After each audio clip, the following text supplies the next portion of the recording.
డైట్లో ఉండి weight loss అవ్వాలనుకుంటే ఇలా ఒకసారి చికెన్ వెజిటేబుల్ సలాడ్ ట్రై చేయండి. స్టవ్ ఆన్ చేసి ప్యాన్ పెట్టుకుని 1 టేబుల్ స్పూన్ గీ వేసుకున్నాను. ఈ గీ ప్లేస్లో ఆలివ్ ఆయిల్ అన్న వేసుకోవచ్చు.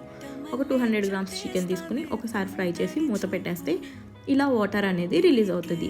ఈ వాటర్ అంతా ఎవాపరేట్ అయిపోయి ఇలా గోల్డెన్ కలర్ వచ్చేదాకా మంచిగా ఫ్రై చేసుకుని కొంచెం సాల్ట్, అలానే ఒరిగెనో, అలానే చిల్లీ ఫ్లేక్స్ వేసుకొని మంచిగా మిక్స్ చేసుకుని ఒకసారి ఫ్రై చేసి చిన్న చిన్న పీసెస్ కట్ చేసి పక్కన పెట్టేసుకోవాలి.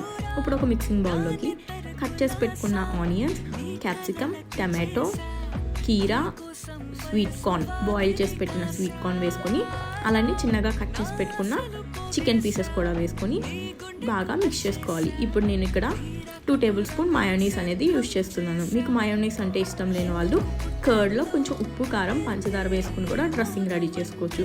అంతే, యమ్మీ యమ్మీ డిన్నర్లోకి చికెన్ సలాడ్ రెడీ. ట్రై చేసి కామెంట్ చేయండి ఎలా